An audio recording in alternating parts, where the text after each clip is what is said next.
Hi, everybody, and welcome to Bottom Line with Roni and Byron. And today we're going to talk about Jackson County Board of County Commissioners' discussion of redrawing the district lines. In national news, we'll talk about our first Black National Security Advisor, Colin Powell, dies at 84. Then we'll go to sports and talk about some high school football action as well as college football action. And in entertainment, we'll talk about Kanye West's new name and his new haircut. And then we'll switch to our relationship tea and discuss the value of support in relationships. And we'll get started right now. So Byron, for the local news, we'll talk about the Jackson County Board of County Commissioners. They met on Tuesday night and they discussed redrawing the lines. What happened was the Jackson County NAACP, as well as the ACLU, which is the American Civic Liberties Union, they wanted to put together a map, which they did, and they came pretty close to putting together something similar that some of the county commissioners had discussed.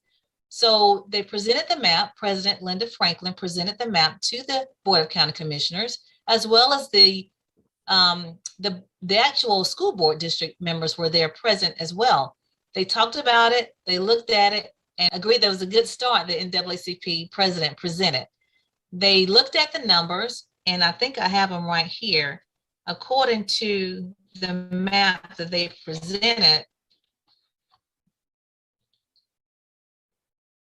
it actually allowed for District 1 to have 8,509 bodies in the district. Now I'm going to recap because some people may not have watched the last two sessions, but what has happened, the county commissioners are trying to redraw the line so that all 5 districts have the same amount of people in them, because that is what the census data requires. So right now, Districts 3 and District 1 are way below the population number that is desired, and that number is 9,464. So Byron, what has happened? They wanted to redraw the lines, but there's a catch to it.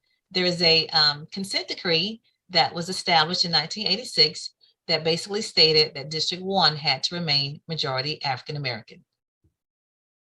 Yeah, so with the I know with the last census we were like what, minus 2,000, is that correct? Yeah, it was 2,400. We lost 2,464 people in the last 10 years for various reasons. So I'm gonna guess that 9,464 number would kind of go down a little bit as far as that even number. That's what. No, that's the number, because they based that on the current population for Jackson County, which is like 47,000 and some change, and then they divided that by the 5 districts, and that 9,464 number is the number that they're trying to meet. Now, mind you, you can get within 5 to 10% deviation from that number in each district, because you're not going to hit it right on. So. Yeah. The map that the NAACP and the ACLU presented equaled basically 8,509 that would put, that will be in District 1. And they just kind of carved out some from District 2, District 3, as well as District 5. And Byron, I'll tell you this, in District 1, they're going to keep 4,904, and this is the proposed map. In District 2, they will lose 932 people to District 2, but also gain 42. So the majority of the gain comes in District 3, which is 2,239 people. And then from District 5, 1,324. So when they did the map, redrew the lines, those are the kind of the population that will help maintain the majority African Americans in District 1. So I'm curious to know where those lines changed at. Well, I have the streets. Are you familiar? I'll go to District 5. So okay. Say for instance, they're going to gain from District 5, that area in Malone is called Ellis Church and Ellis area. Are you familiar with that? Yes. So everything west of Friendship Church Road from the county line to the existing boundary will go to District 1. And then also south of Bascom, which is south of Dozier Road and Wintergreen, following Wintergreen down to Two Egg, continuing south from Two Egg along Flat Road to Hartsville Road. Are you familiar with that area? Yeah, that sounds like where I live at may got pushed into District 1. Because that's Precinct 1 and some of Precinct 10. Okay, Okay. so that's how they carve that out. That will help them get the number that they need in District 1. And then in 3, there was some along South Street, and we'll go over that later, in Highway 90, that will be brought in as well. So again, Byron, that is the proposed map from President Franklin and Jackson County BOCC, as well as the ACLU. Now, I want to add this: the supervisor election did present first, and there's an app that they're using to, come up with these numbers, because there's a map. When you look at the map that they presented, you can kind of manipulate it with this app right here.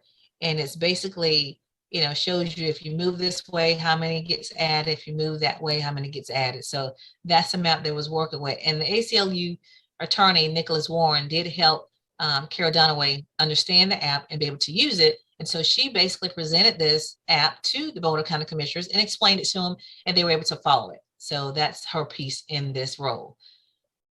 So it looks like I know the last week we was talking about how it would be better to have a outside entity or a consultant. It looks like the NAACP and the ACLU basically ended up being that entity. Yeah. And I, like I say, I always, the point of us doing the show and being informative is to always raise awareness and ask questions. And there's nothing wrong with asking questions, because for me, I would always ask the question, well, why is there such a determination and such a strong-willed, steadfast, kind of bullheadedness to do this on your own by yourself within, with no outside external help, when it comes to something that it seems to me like a very tedious process. So once again, those citizens that participated, make sure you come back next this upcoming Tuesday as well, because you have to stay focused and stay engaged on making sure that what happens on this redistricting happens according to what you want, how you want it done. Right. But yeah, that was the thing for me, But looks like it's going on a good path. I know was a Commissioner Pate had a layout as well. Did he he presented a map? Yeah, he presented a map too, and unfortunately, actually his was pretty close to what the NAACP and the ACLU presented. However, his map left the school from being in District 1. And of course, we know right now in District 1 is Graceful School and then Cottondale Elementary. Well, his map put both of those schools, in addition to Cottondale High School, in District 2, and that can't happen. You have a sitting school board member currently in District 1. So he did say he did not realize that when he did the map. It wasn't his intent to take a school from District 1. So, but County Commissioner Alex McKinney, which is the County Commissioner for District 1, he basically said, and strongly said, he wants Graceful School to stay in District 1. He is an alumni of Graceful School. He graduated in '82, and he has relationships there. So he is very adamant about Graceful School remaining in District 1. So that's going to be pretty interesting to see how they make that happen. Because, there's a commissioner that basically really was not feeling the map that the NAACP proposed. He couldn't say why. He just said that, other than he's losing bodies, but he has to lose bodies. You got to take him from 2, 3, and 5. You can't take him from 4, because that's not even close to District 1. So that it has to be 2, 3, or 5. What I wanted to let you know, the name of that app that they're using is called DRA 2020, aka Dave's Redistricting app, and that's the app they've learned to use. That's the app they're manipulating to try to get the number. So that is key. And kudos to Nicholas Warren. I've had conversations with him. He's been very helpful for the ACLU. He's an attorney, and he's basically stepped in and really helped the NAACP, as well as the supervisor election, and now trying to help the Board of County Commissioners into coming up with some type of agreement that will satisfy all parties involved. So I want to make sure we do that, and just keep abreast of it. Make sure you're watchful, like Byron indicated, is very important, and you want to make sure that is done properly, because again, they have to accomplish two things in this mission. They do have to make sure they come close to that 9,464, making all 5 districts equal. And they also have to make sure that District 1 remains majority African American. So that's it for that. Okay. And the next meeting, like Byron did say, they're going to meet again on Tuesday, this time at 2 p.m. So for those of you that will be at work, you can watch it on YouTube. The Jackson County Board of County Commissioners do have a YouTube page that you can watch it. So it's an odd hour, but yeah, it is. And the school board is also going to be in that meeting. They were there this past Tuesday. They were putting their input in as well of what they would like to see, and just kind of trying to get some understanding. Byron, they're actually meeting at 7 a.m. on that same day. Yeah, they're having a special meeting 7 a.m. to discuss redistricting, so they can, I guess, come back at 2 with the county commissioners and just, put in more input. So that's interesting as well. So for those that, just real quick, for those that may not understand why the school board is being involved, because both mirror the districts in the same format. So for anybody that may be confused, school board district and county commissioner districts, they stay the same so that it minimizes confusion. And when it comes to elections and things of that such, you have the same representation for both. Right. That makes sense. And keep in mind also, as you're going through this process, if you're trying to figure out, if anybody asks you why is it the consent decree important, it's because we know that only African Americans that ever been elected in Jackson County, they come from District 1, and that's for county commissioner and the school board. So they're trying to maintain that we have some representation, because districts 2, 3, 4, and 5 have not elected an African American on the school board or as county commissioner in the history after emancipation. So that's why it's important. So if anybody asks you, you can tell them that. And my last point, I'm going to hammer again. People understand. I think our biggest problem is that we don't understand local politics, because local politics is what really matters. Local politics is what really affect your day-to-day livelihood. And we're fighting for one commissioner seat, 1 out of 5. So that means that's not a gimme to just say, oh, we got that one and we go back home. No, you still have to get max participation, get engaged, get involved, and vote.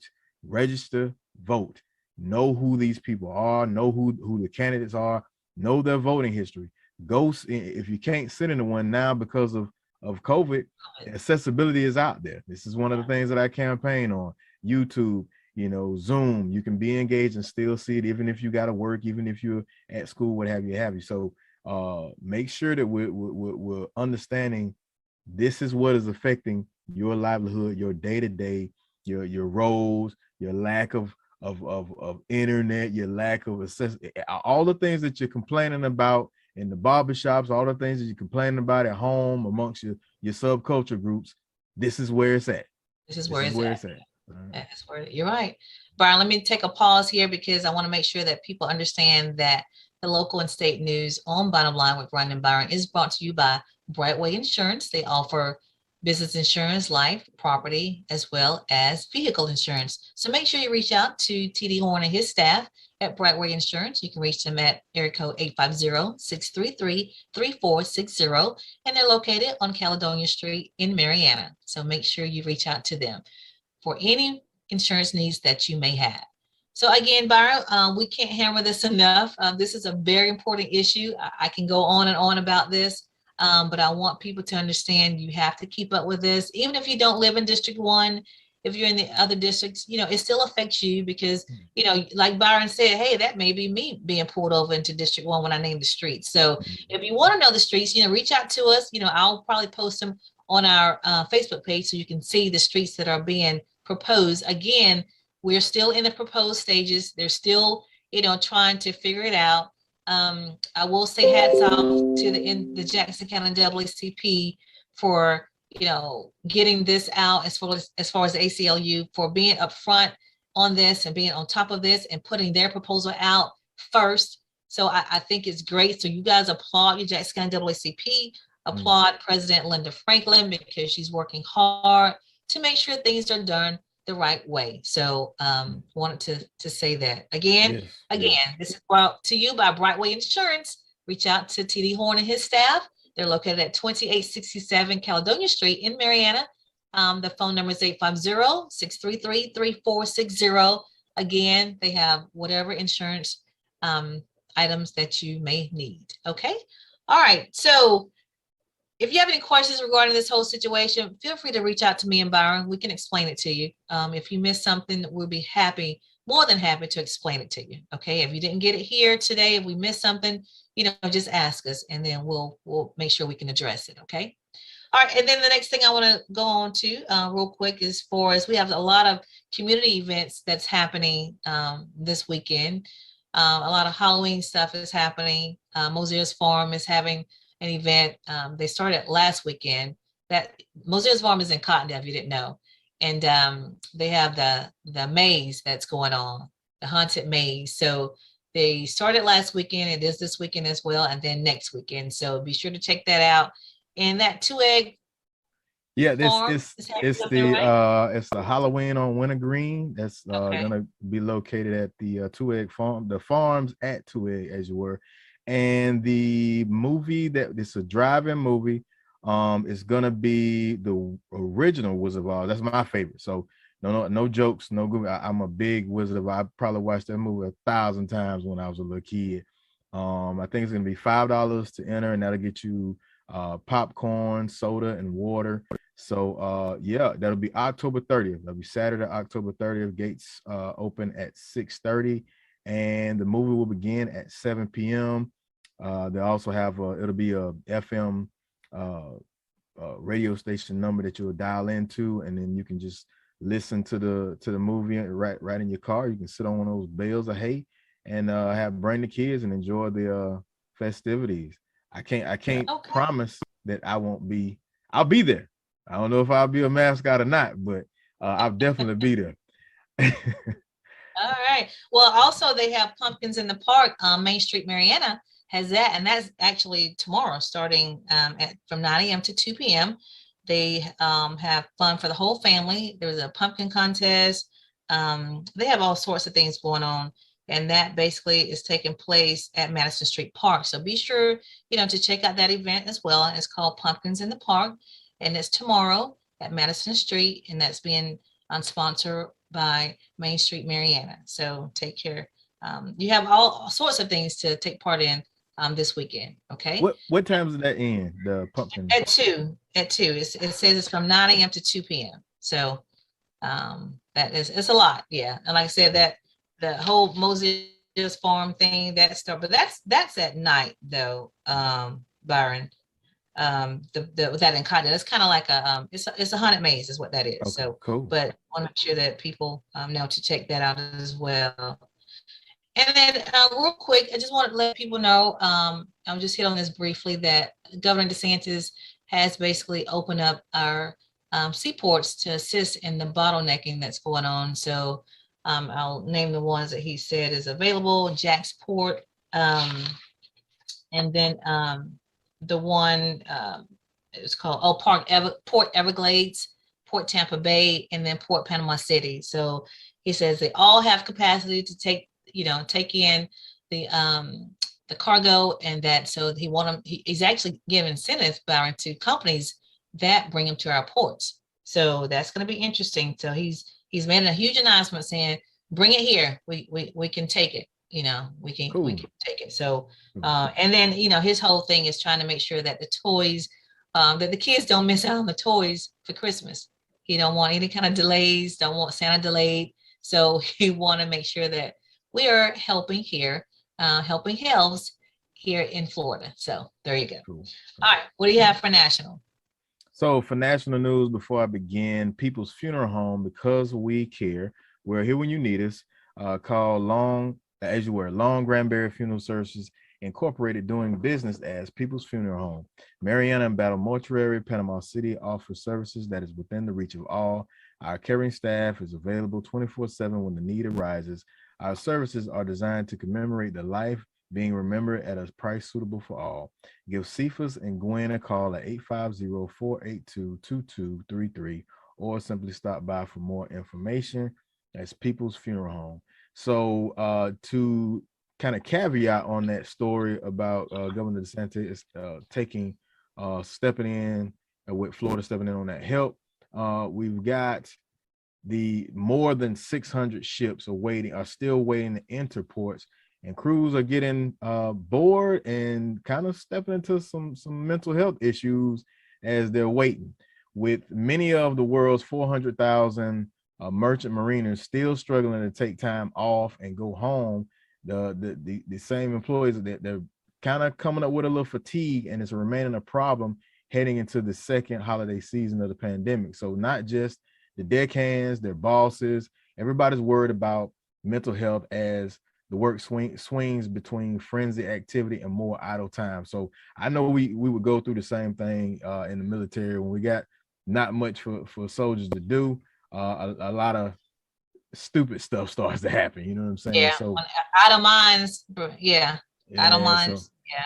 So it's 600 and there's over 665 container ships were anchored waiting to enter those ports, according to data from I think it's SeaExplorer.com and Swiss freight giant Kuhn and Nigel International AG. That's about 10% of the total currently in the service globally. Ships sitting outside of Los Angeles, for instance, wait an average of more than 12 days at anchor before they can even pull into a port. So that help is needed, and hopefully with Florida and maybe some other states step up to the plate to try to help get rid of all of this product that's sitting out on these shipping docks, so that our holiday season can not be held up. Once again, me personally, I hadn't had no hiccups, but that's what the president and the rest of these states are trying to step up and get all of this cargo out of the way, because it's spanning from vehicles to food, everything. It's these large shipping containers, also known as Connex Connex boxes. Okay. Yeah, they're filled up, and they're trying to get that bottleneck out of the way. So, well, hopefully, Byron, with the 4 ports, that I mentioned that Florida's open, and hopefully that'll help. Again, I want to make sure people understand that's Jacksport, Port Everglades, Port Tampa Bay, and Port Panama City. So hopefully they will help.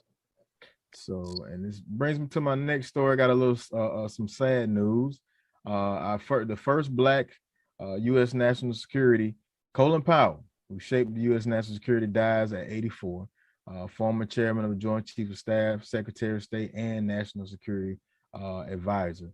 His time lasted for a long span, all the way from the Gulf War. He was from I think it was Jamaica, Queens, New York, and went into Army ROTC and during desegregation, and then just rose through the ranks to be one of the greatest military minds of all time. In 4 decades of public service, this top leader, diplomat, national security advisor, whose speech at the United Nations in 2003 kind of helped pave the way for the United States to go into the war in Iraq. Sad to see this happen. He died as complications from having COVID-19 because he was also suffering through multiple, I hope I'm pronouncing right, myeloma, yep, which he went undergo treatment for that. He was actually about to get a booster shot for the vaccine, but that had got postponed. And he was also being treated for earlier stages of Parkinson's disease. So he had a lot of underlying conditions going on. And I know a lot of people kind of jumped on the bandwagon saying, well, because he had the vaccine, it still didn't help. It's not necessarily true. But needless to say, it's sad to see him go. 84, and he was one of my idols, one of the ones that kind of just had me, one of the first men that I saw in uniform. I was like, okay, I could do that. It kind of got me into that mode. So sad to see such a great icon leave, but hey, it was great while it lasted. I know flags all around flying half staff for Colin Powell, and hope the best for his family. Well, Byron, I thought that was interesting that he did an interview back in July with Bob Woodward, the the journalist. Everybody knows who that is. Mm. But he basically told how, nobody really knew what he was going through. But he was fine. And he was like, don't feel sorry for me. I'm almost 85 years old and I drive to my treatments in my Corvette. I get out, I get my treatments. I'm serious. That's what he told him back in July. He's like, so, I'm good. He said the only thing, he realizes is that he does have a blot on his record, and that is from when he pushed the war behind that faulty information. So he did say that in the interview. But other than that, he said, he's basically lived a great life, and he was fine. And that's the thing. What was great about him is he had the ability to, when he spoke, it was straightforward, raw, uncut, and it wasn't over people's head. It was simplified enough that everybody got it.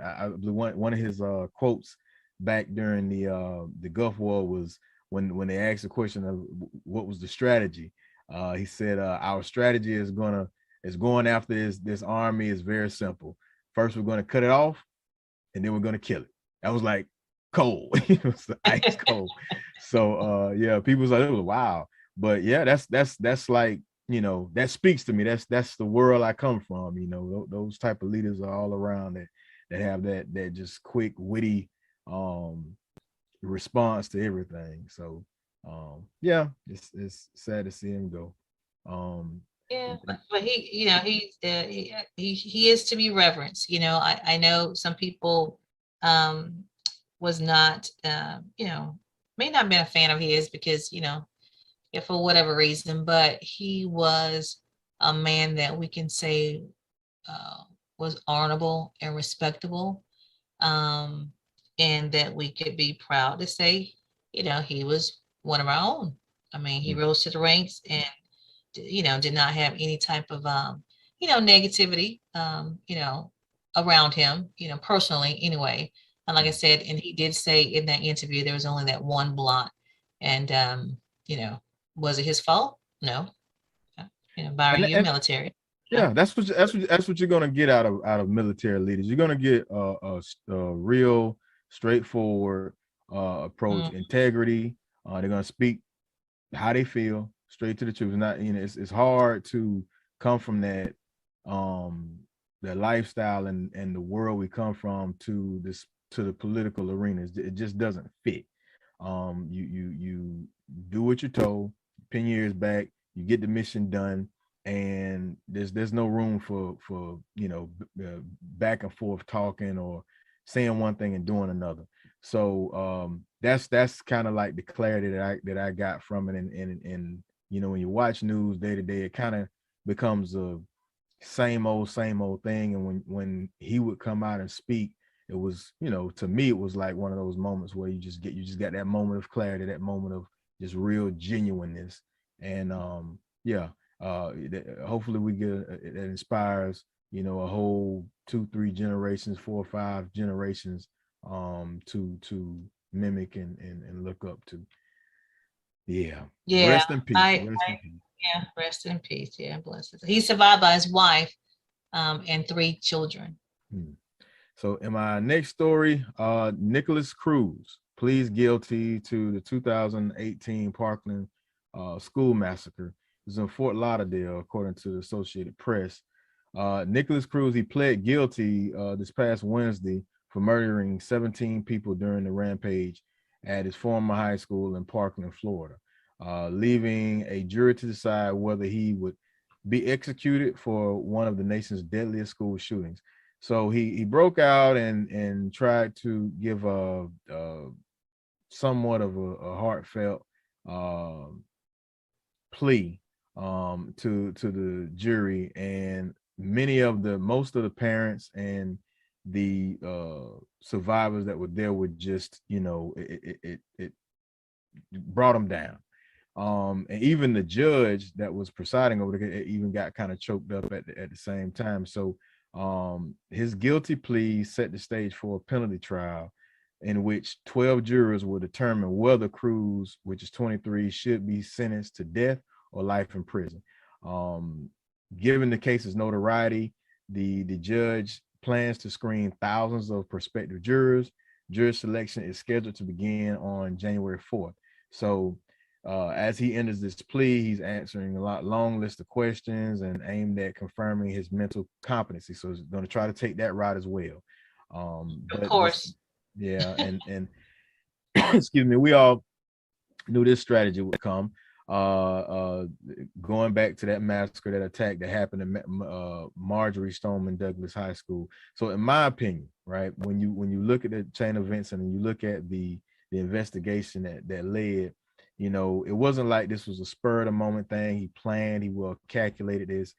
And for people that don't know, that this is a very, very large school. For those in Jackson County, we used to these, one story, school. This is a 3-story school, very large school. For him to plan something out and spend over an hour going and finding and shooting people and imagine the screams and the pleas didn't fade him one lick. And now he's got so much to say about being forgiven. So needless to say, there hasn't been one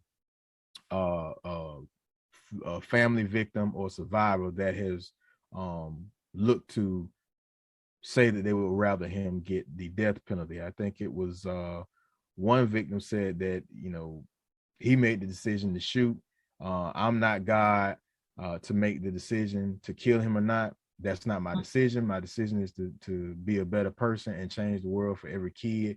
I don't want this to happen to anybody again. It hurts. It really hurts. So I'm just going to keep going. That was Anthony Borges. He was shot 5 times and severely wounded. And he told reporters that. So that's about the best he's gonna get. He's being a young man of God and forgiving Cruz, but he just left it out. He says out of my hands. But that was the closest he's gonna get from anybody going with the death penalty.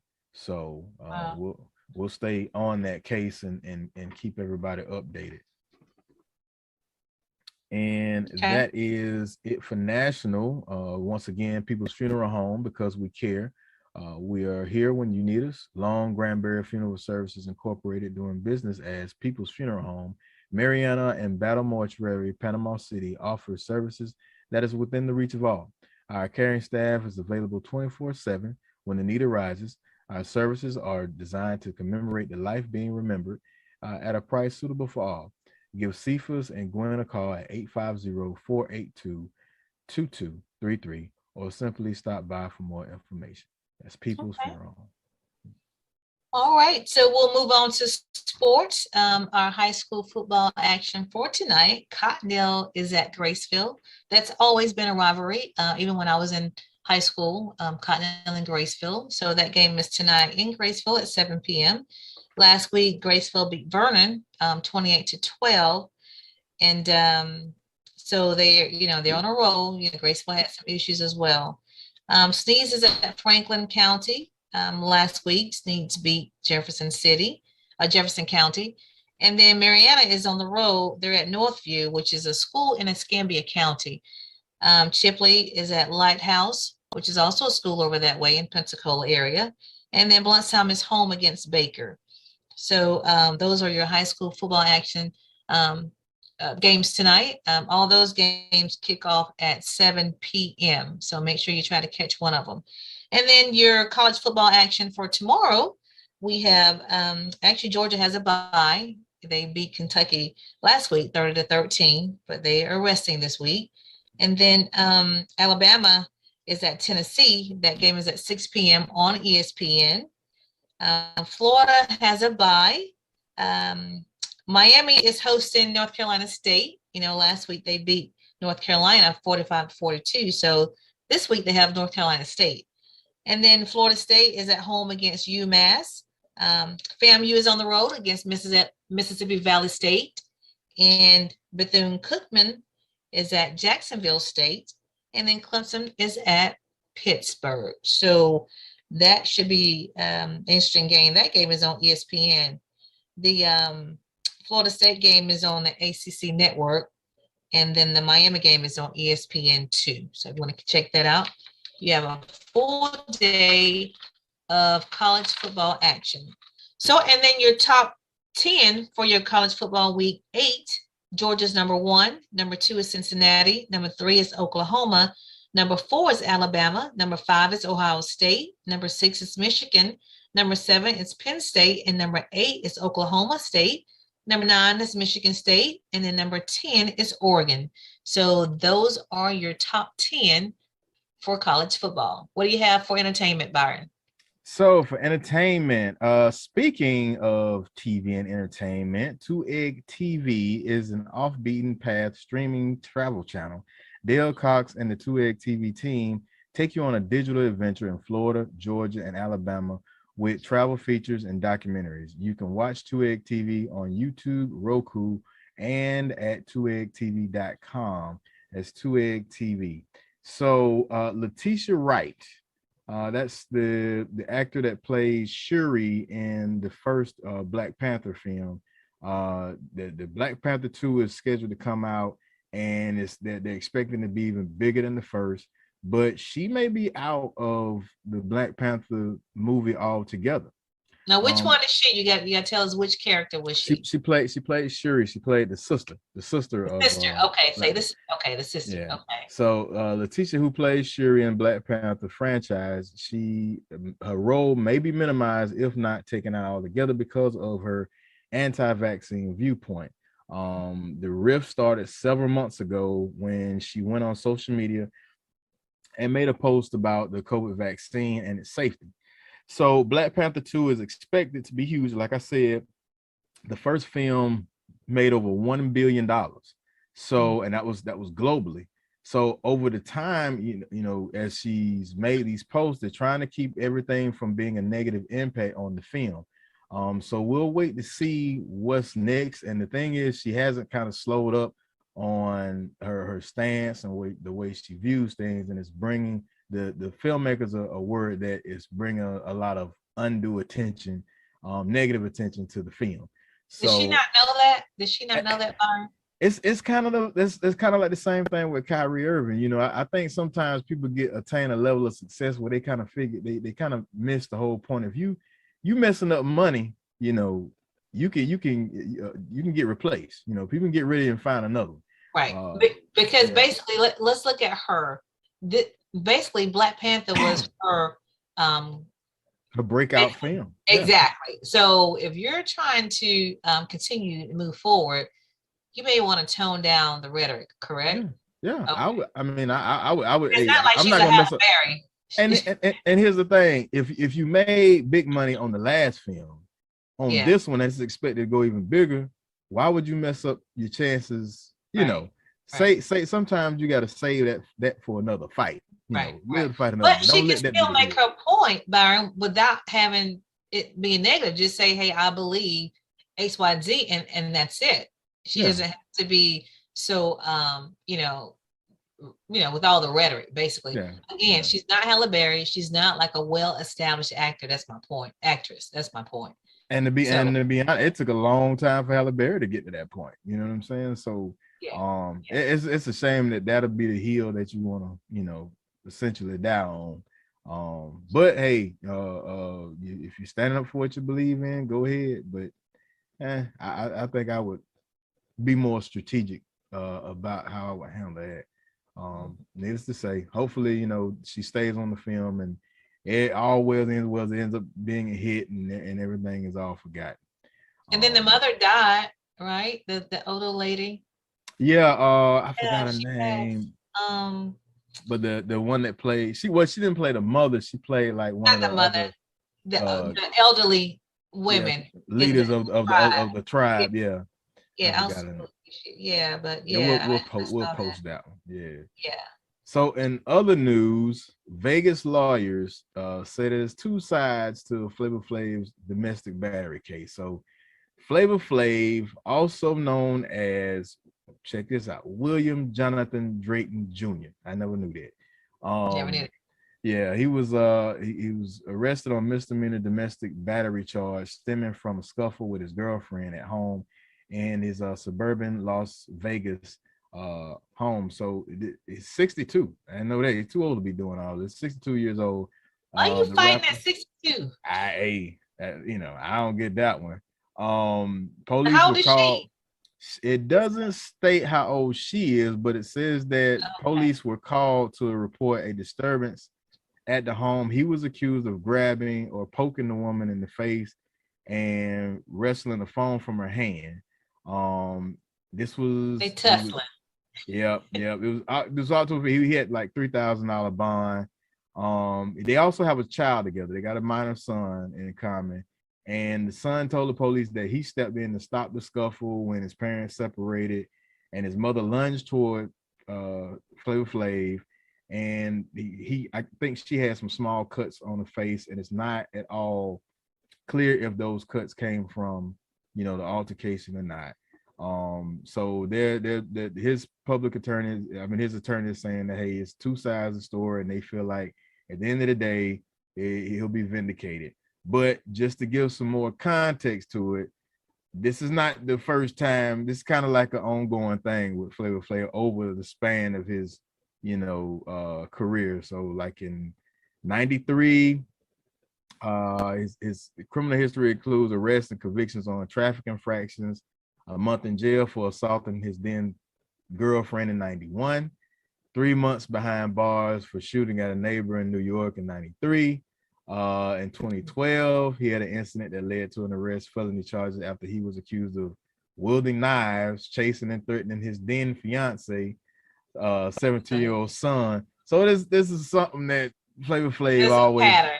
and he ain't learned nothing at 62. So He 36. Yeah. She must be young. I'm just wondering. I don't know. But anyway, it's got to be something. But he's got a wide range, when it comes to who he dates and the type of women he dates. So I don't know. It's one crazy story after another one. So that's give me another segue to Kanye West. So Kanye West changes his new name, and he got a new haircut. So Kanye changed his name. He just cut the Kanye and cut the West and cut out his middle name and everything to it's just Ye. So Ye, however way you want to do it. He officially turned that page, starting a new chapter in his life. In Los Angeles Superior Court granted the Rap Renegades petition to change his name to a single syllable. This was Monday, October 18th. The Jesus Walks rapper is known for all his hits. He did this like a couple of years back where he was saying that he was going to change his name. So now he's in that realm of the one name artists like Prince and Cher and Madonna. He made a post like that. Yeah. Kanye. Did he say why he chose Kanye never said why he does stuff. He just does it anyway. Okay. He celebrated with this new haircut. No, and this new haircut. Now you got this. The picture should be posting up now. But his new haircut is look, I could have helped him out on that one. I could have got that $100 or whatever he charged for that. But he just got a clipper and just went haywire on the back of his head. But I think Kanye does things just to see what'll happen. It's kind of like, you ever seen that movie Pootie Tang with no. Oh man. Is a part of the movie where Pootie Tang is an artist and he's dropping out his hit single, and they play the song and it's nothing. He ain't saying nothing, but it's a hit. It's like this is what Kanye is into. He's just doing random stuff. And I see the picture. If you even look at yeah. Like I'm sorry, whoop whoop. I'm sorry. Yeah, when he posted the picture, he got comments real quick.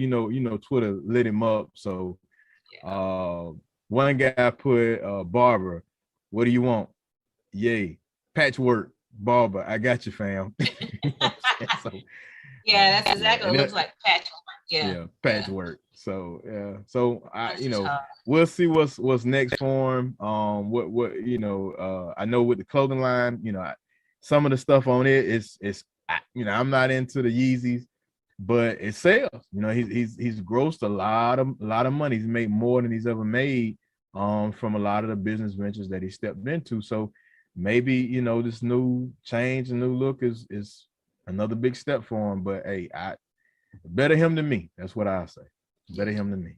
But so speaking of TV again, this is some crazy stuff that you always catch all the time. But speaking of TV, 2Egg TV is an off-beaten pad streaming channel service, and Dale Cox and the 2Egg TV team, they'll take you on digital adventures in Florida, Georgia, and Alabama with travel features and documentaries. You can catch 2Egg TV on Roku, YouTube, and 2eggtv.com. It's 2eggtv.com. And that's mine for entertainment. Okay, very good. All right, we'll move on to relationship T, where we're going to talk about the value of support in relationships. So we want to talk about like how valuable it is to be a supporter, especially when you are expecting support. And we're talking about when someone is in need, you're basically giving, you're being there for that person, and you're being a person that they can count on.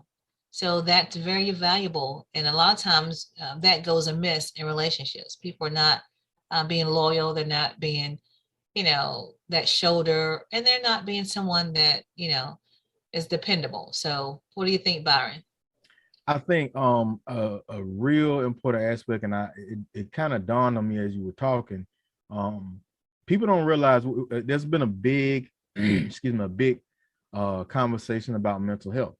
And to me, that support system from whether it's my dad, my mother, my wife, my sister, my brother, just to have somebody that, one, you can tell your problems to, and they don't tell your business to everybody. One, that's number one. I mean, you just got that peace of mind.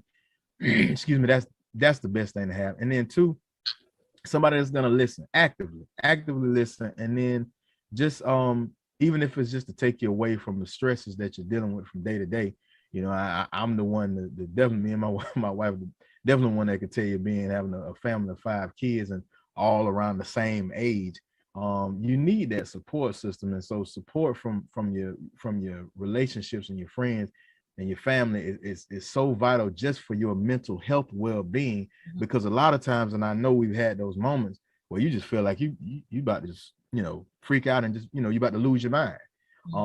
And to me, I would not be able to handle a lot of the things that I can handle. And I feel like I can handle a lot, but without support from family, from friends, I would dare say it would probably be almost impossible to do. You need that peace of mind. You need that clarity. You need someone that will pick you up when you're down, even if they're down themselves. Sometimes those were, I had one of my friends back in high school, I would tell her, I was like, you got the best doggone advice, but you need to follow your own. But she was like, that's what I got you for. You just reiterate what I'm saying to you. And it's the truth. You need that support system. And going through deployments, being away for year and a half, 2 years at a time, it wouldn't happen if I didn't have support from everybody. And I think people need to take that and just soak that up for a minute. Sometimes if you got a cousin that just call you out the blue and you wonder why they talk for an hour and a half or 2 hours, just let it happen, because probably all they needed was that one conversation, that one little piece of support from you. Somebody on the other end. Yeah. I mean, and don't, a lot of times we get kind of caught up in our busy lives and our day-to-day just running back, but that support means everything. I mean, there's nothing better than when you come home from a stressful day and somebody's going to listen to everything, not looking off and veering off to something, but they actually listen to what you're saying, even though, I know my wife wouldn't know what the heck I was talking about when I get off into air traffic control jargon or Marine Corps jargon and talking about tanks and stuff, but sitting there just listening at me and like, actively listening, kicking back what I'm saying. That made that that's priceless. Yeah, it is. And it is good when you even have somebody that is interested in listening, even if they, like you said, may not understand what you're talking about, but just really interested in listening. And honestly, sometimes it is challenging to active listen. It is. It is. I mean, for me, sometimes it is like I can, my family, Keeslin or Roger, be talking, and sometimes I do zone out or zone off, and I'm trying to make sure that I don't do that. But it happens. So it's it may be just me, but maybe because my mind kind of travels fast, and I'm that person that's always thinking ahead. And but I have to make it a point to make sure I am listening, Because she'll say, Mom, you're not listening. I'm like, oh, okay, I'm listening. I'm Yeah. listening. And I'm just no, I'm want to I'm listen. notorious. I'm notorious for that one because even my daughter would be like, "Daddy." I'm like, "Yeah." I said, "Y'all, Yeah, y'all yeah. always want to pick the wrong time. You wait till I sit down and I get comfortable. Let me have my little 10 minutes right here, and then I Or got if it. You something, get all or if 50 things going on at the same time. You're like, yeah. you're trying to figure something out. And hey, can you listen to this? Yeah, go ahead, talk. And you're Yeah. still not even present. And that's the thing that, at one point I had it down to be present. But then I've gotten away from it. So I'm trying to zone back in to be present in the moment, because that's key, and not getting too far ahead, looking forward, or even looking back, but being present in the moment. So when you're present in the moment, you can active listen because you're paying attention to the person that's there. So, and again, that support, just listening, is key. The support of family and friends. I know I wouldn't be where I am without that. Even, just being, before I was married, a single mom, which is why I came back, because, I needed the support team. I couldn't do it by myself. It was hard. It was challenging. I tell anybody gets, with child now, I was like, okay, and you're single. Okay, this is what I went through. I'm just gonna tell you, you can't walk out the door without paying somebody. Just to let you know. Yeah. Unless you're home, but being home, you can call somebody. Hey, Yeah. Whoever, your cousin. Hey, can I drop off here? It's a difference. So it's a difference. So support from your family regarding, kids. Support from your family regarding your job. Support from your family regarding your business. It's very important. Very important. Yeah. You said one day living in the present. That was one of the biggest things, that the kind of like the promise I made to myself and my family by being gone. Deployments and things like that. I missed my baby's first steps. I was able to see him born, and then I was gone. And I tell you, there's no worse feeling. I know a lot of people see those videos when people will come home from, but you don't really see the real change that happens. It's great to see people hug when they come off of planes and they surprise the kids, but it's almost like life is went on without you. And for me, when they were that young, there's no worse feeling than your kids looking at you and they don't know who you are. And I needed, my wife, I needed my dad, I needed my mama, just to make me feel like, hey man, they don't worry about it, because little stuff like that are a lot of things that military families go through that you just don't realize. And it's a humbling experience. And living in the present, every birthday I have, like the past 10 years has went by fast. I don't even know what happened. So I'm kind of like, every year I want to just take time and just reflect on what happened, good, bad, and different, and just soak up each moment, each day. Because like you said, that time goes by and you won't even realize, which makes me want to tell everybody, I gotta apologize. Anybody out there that I've been incognito for a while. COVID has hit the family. So hey, look, if you hadn't heard from me, Byron is not acting funny. It's just been busy, just family. So but I still need that support. Yeah, take care of yourself. Yeah, you had to be a support to your family, the ones that having, going through COVID issues. So, family's first. I always say God, family, and then work. So you got to put that in order. But again, family support is so key. Even when I went through the ordeal last year, it's so important to have even the circle of 12. I call them circle of 12 that I had around me. It was so important for me to have that. Not only praying, but just being able to talk and tell people, okay, here's an update. This is what they're saying. Even my mom cooking for us on days I would have treatments, swinging by, picking up the food, that stuff was just priceless. That goes a long way. Man. I was like, man, and she didn't have to do it. I was like, Mom, I can do it. She's like, no, you just rest. Roger just rest. Y'all going through a lot. I mean, I can, at least do every other treatment or whatever. I was like, okay, cool. So I would just swing by, get but the food. Ain't that like the big indicator? Because when you go through some real stuff, a lot of folks will fade into the back, and it'll only be that select few that'll really come through when everybody else has forgotten about you. And that's how it is. When you get into some rough times, I like I said, the only other thing outside of deployment, I would say like Hurricane Michael. It was some people that really came that I never thought, would Yeah. come through as great as they did. And I didn't, and never, and asked anything for it in return.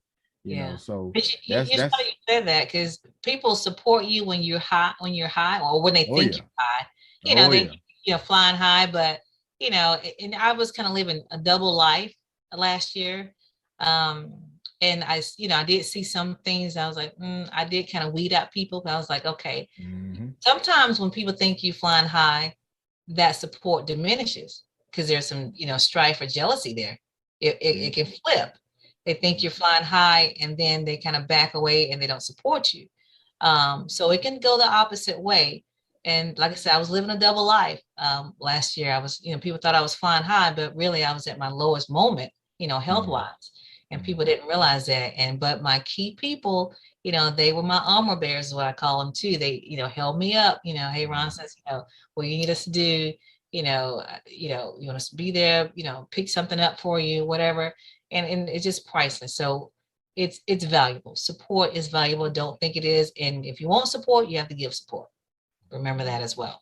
So yeah. So bottom line, be that support. Be that support. Yeah. Never devalue your phone call or your conversation or your words, because it could be that one thing that just set somebody on their path, or it could be that one call that they needed that, did them in, so never devalue your time and just your voice to somebody. And you may not even think it's something. I'm going to say this and we'll be up against the clock, but Roger told me, matter of fact, yesterday morning, that an elderly lady sent a message to me and said that, she really likes hearing me on the air, on the radio. And she says she knows what day of the week it is because I tell her every morning. It is Monday morning. And that meant so much to me. I was like, man, she doesn't know what day of the week it is until I say it on the air. Isn't that something? Yeah. So just her saying that just kind of made me light up. Like, man, okay, it's what I'm doing is valuable. So just support. I brought that up because you may not know what you're saying, but it may mean the world to somebody else. That's right. Just an encouraging word and just a positive word. So all goes back to it. So again, all right, we are up against the clock, and thank you everyone for watching Bottom Line with Roni Byron. Thank you for the support. Thank you to our sponsors and to the ones that advertise with us. We really, appreciate you, and want to say thank you again. And remember this: when you know the truth, you can speak the truth, and the light shines brighter when it shines for two. We will see you next week. Peace.